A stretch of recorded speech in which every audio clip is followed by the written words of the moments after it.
আজি বনাম পচলাৰে সৈতে ব্ৰইলাৰৰ লিভাৰ আৰু আমঠুৰ ভাজি। একো বেছি বস্তু নালাগে, 2টা পিঁয়াজ, আদা নহৰু আৰু জলকীয়া 3টা মই লৈছোঁ। আৰু এইবিলাক অলপ শুকান মছলা মানে নিমখ, হালধি, জলকীয়া গুড়ি আৰু জিৰা পাউডাৰ।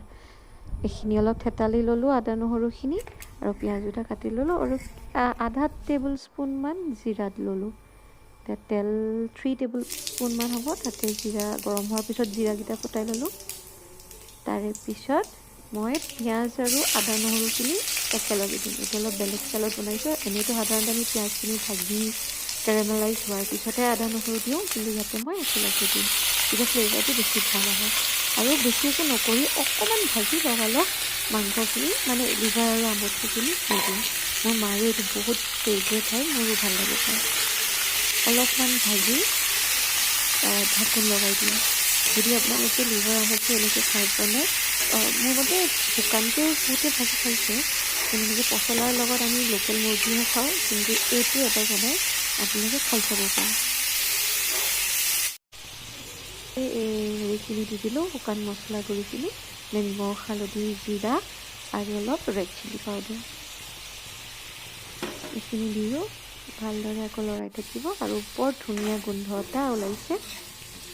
আৰু মাংসখিনি কালাৰো বহুত ধুনীয়া হৈছে। আপোনালোকে দেখিছে তেল বেছি দিয়াই নাই, কিন্তু এতিয়া ভাজি ভাজি মাংসখিনিৰ পৰা যেতিয়ালৈকে তেল নোলায় তেতিয়ালৈকে অলপমান আমি ঢাকোন দি থৈ দিম। গেছটো মই দেখাব থাকি গ'ল, মিডিয়ামত লৈ থৈছোঁ। মানে মাজে মাজে হাই কৰি দিওঁ, আকৌ মিডিয়াম কৰি দিওঁ।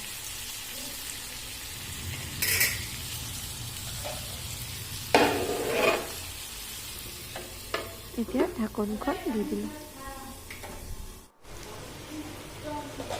এতিয়া তেল ওলাইছে মাংসখিনিৰ পৰা। এতিয়া পচলা আৰু আলুখিনি আমি দি দিম। বেছি একো কষ্ট নাই আৰু বেছি মছলা তেলো ইয়াত দিব নালাগে, খাবলৈ কিন্তু বহুত সোৱাদ হয়। এইখিনি ভালকৈ মিক্স কৰি দিম।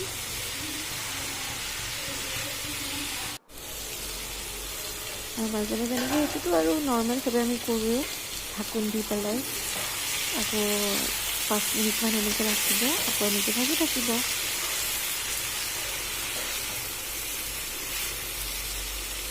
কালাৰটো ধুনীয়া হৈছে।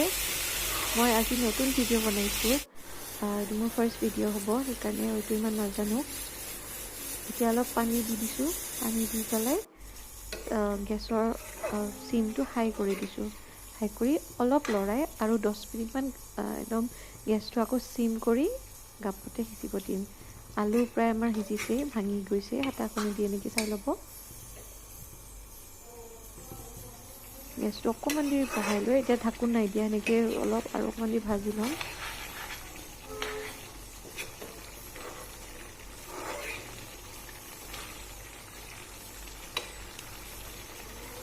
মাংসটোতো সিজিছে, লিভাৰ আমঠুটো এনেও অলপ এইটো যে মানে যোনটো তাৰ টেক্সচাৰ কচক কচক কৰে, সেইটো খাই ভাল লাগে।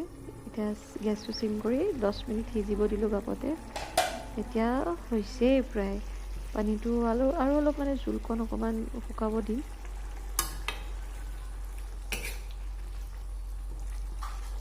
হৈছে অকণমান গ্ৰেভি নিচিনা, মানে অলপ সানি সানি খাব পৰাকৈ।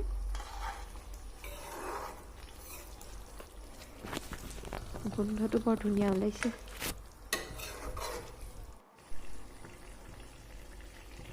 মাংসখিনি হ'লে অলপ মনোৰমা ঘি দি পেলাই অকণমান দিছোঁ, এই কটাৰী আগটোৱে যে জাষ্ট মানে ½ টিস্পুনমান হ'ব, হ'লে আৰু। এতিয়া মিক্স কৰি পেলাই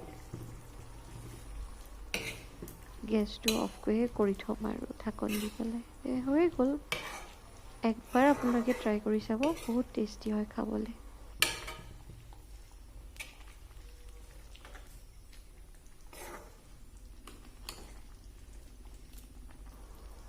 কালাৰটো কি ধুনীয়া আহিছে।